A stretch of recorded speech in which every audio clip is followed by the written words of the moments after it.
Hello, I am Gabriella Coote, and I will be presenting on Virtual U, defeating face liveness detection by building models from your public photos.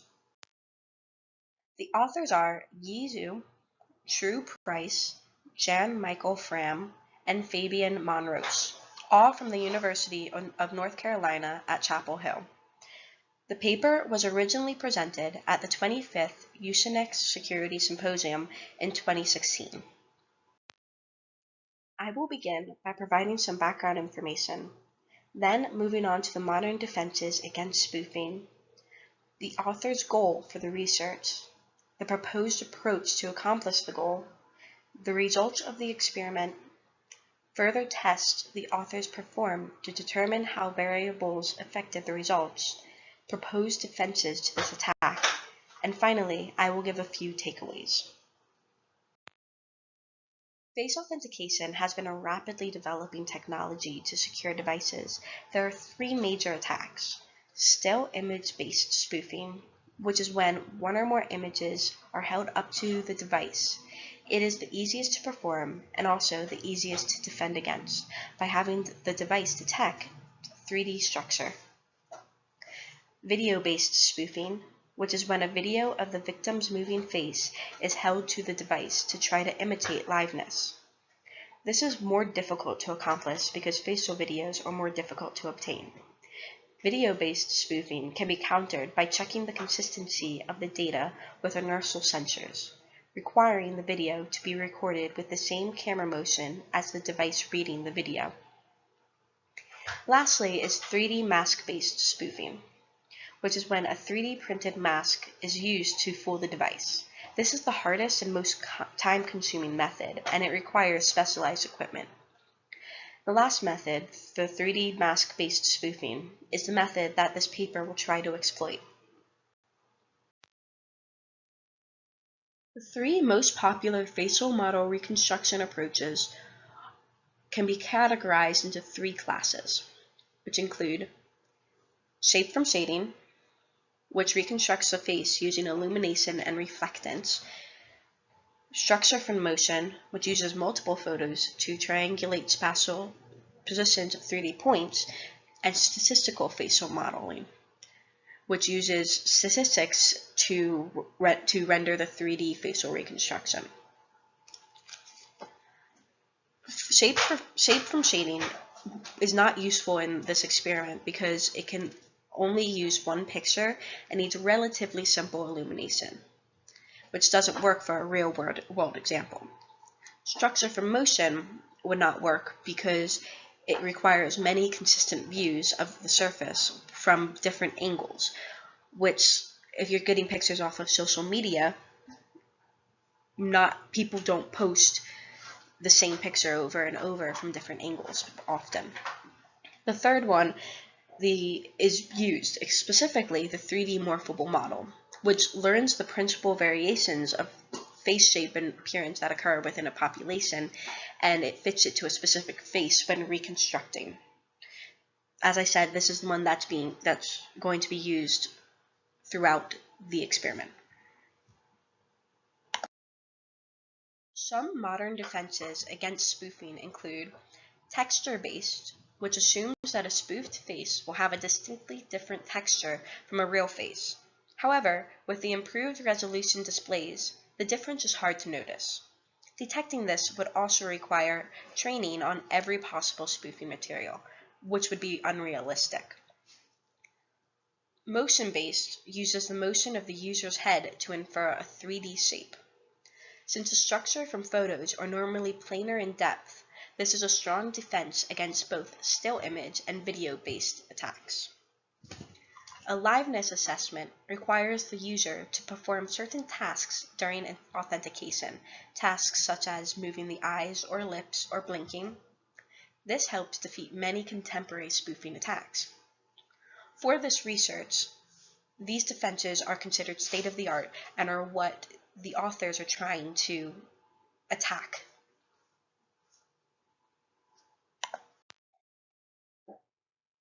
The goal of this research is to find if it is possible to determine modern face authentication systems using a 3D facial mesh in a virtual reality environment. The main challenges that exist are the number of photos that can be found of the target, the illumination of the photos, and the pose and expression of the target in the photos. This experiment is conducted entirely using publicly available 3D face reconstruction methods and entry-level VR displays. Here is a very high-level overview of the proposed approach. In the following slides, I will delve deeper into each step represented in this picture and explain what each picture represents in the process. The steps taken to create the 3D model in the VR environment are as follows. First, automatically extract landmarks of the user's face. Second, estimate a 3D facial model for the user. Third, use a single image to transfer texture information to the 3D mesh. Fourth, automatically correct the direction of the user's gaze on the textured mesh. Fifth, deform the adjusted model to produce animation for different facial expressions. And lastly, output the textured 3D model into a VR system. The main method used for the first step is Supervised Descent Method, or SDM. SDM extracts 68 2D facial landmarks in each image. This method failed on less than 5% of the images tested, and it failed where the user was beyond the tolerance level of the algorithm. If the photo failed, the authors simply discarded it from their data. In step 2, the formulas shown were used to reconstruct the face and create a 3D model. The first formula was used on the 2D images, with lowercase sij being the 2D coordinate and uppercase Sij being the 3D coordinate. The 3D coordinate was found using Formula 2. In the first formula, the only known variables are lowercase Sij and p, which is the projection matrix. The other variables were determined using the 3D which I explained earlier. What it did was it took the shape statistics of human faces from a large population and took those statistics and used the variables for that. One thing different about this experiment than previous ones of similar fields is that they used the previous formulas to create a Gaussian distribution so that they could come up with a neutral expression and an average face. Whereas previous experiments only used a single image and could not refine the reconstruction by using multiple images, they were able to come up with a more accurate depiction of what the face looked like. The formulas in the previous slide, as well as this Gaussian distribution, were also used in step 5 in order to create animated expressions. In step 3, the discrete form formula was used to fill in the missing textures by creating an average texture. It was derived from the first formula. The first face in the image that has 3 faces shows texturing simply using symmetrical patching. As you can see, it's not very accurate and leaves much to be desired. The second face shows patching using formula, the first one, which is the planar Poisson editing. As you can see, it's better than the first, but still leaves much to be desired. The last face in the image shows using the discrete formula, the 3D Poisson editing. This one is much better than the first two and shows a more complete picture and a more complete patch. In step 4, the shown formula was used to correct the gaze of the model so it could look at the device. The formula was used to convert the texture pixel in the eye region from that of the texture pixel in the average texture that was found in the previous step to that of the eye texture of the user that was found in pictures of the user. Step 5 used the same formulas and also used the Gaussian distribution created in Step 2 in order to create animated expressions for the model. In Step 6, the VR system is set up in a way so that when the device rotates, the 3D face on the VR system moves accordingly. This will fool the face authentication system into believing the depth and motion cues match up. The experiment consisted of custom 3D rendering software displayed on a Nexus 5X smartphone. A printed marker is used to increase consistency and decrease latency. On the slide, it shows an example of what the setup was like. Also, any smartphone could be used. This was just the one that had been chosen for this experiment. The experiment was conducted with 20 random participants, gathered through word of mouth. The ages ranged between 24 years and 44 years. There were 6 females and 14 males of varying diversity. The number of photos used ranged from 3 to 27, with an average of 15 photos. The 5 systems tested include Key Lemon, Mobius, TrueKey, BioID, and OneU app. All the users had to register for the devices under the same indoor illumination. The first model was created using an image in the same environment to test that it would still work, and as same environment as in the same environment that the users registered for the systems. As you can see by the indoor column, it worked 100% of the time. Next, a model was created using the social media images. You can tell from the social media columns that it worked fairly well for Key Lemon, Mobius, and TrueKey. However, for BioID and OneU app, it did not work. This could be also because BioID and OneU app are not very accurate, even when a human tries to authenticate themselves. It took multiple attempts for them. If they changed the illumination or the background, it took multiple attempts for the user to still be able to authenticate that it was them.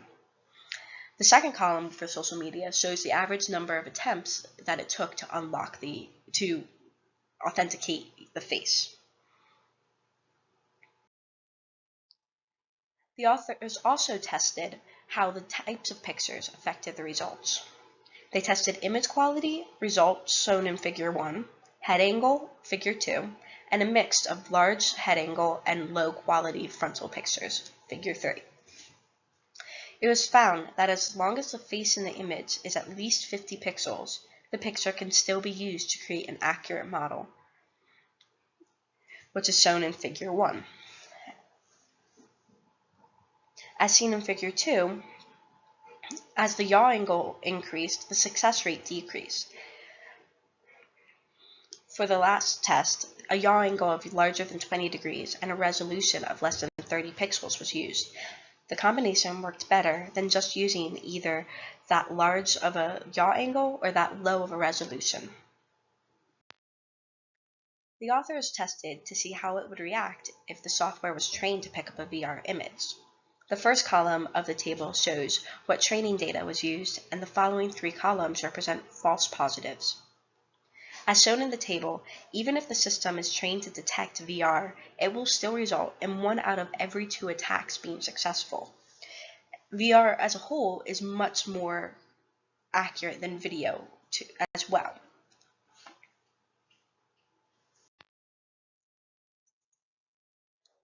The first proposed defense against this attack is light projection. This means at random intervals, light will be flashed and the device will have to determine if the observed change in illumination matches the random pattern. This is not likely to be used in smartphones or similar devices because it requires specialized hardware. Light projection can also be fooled by adding the patterns to the 3D rendering to change the coloring of the model when the light flash goes off. Another defense is pulse detection. From a video, the device would have to detect the pulse from a small, periodic color change. However, this defense could be countered by the attacking adding the subtle color changes to the 3D model. The last proposed defense is infrared illumination. This would be similar to the current face authentication, except it would use an IR camera. It could work because typical VR displays are not built to project IR light. However, a VR display could be built to project the IR light. Another drawback, similar to the light projection, is that additional hardware would be required in devices. A few takeaways from this paper include that it is fairly easy to find images of a user through social media to use to create a 3D model. This means that face recognition tools need to become more robust in order to counter the threats that arise from social media weaknesses. It is also true that facial recognition security will need to incorporate non-public imagery that cannot be easily printed or reconstructed. Thank you for watching my presentation, and I hope you learned a lot.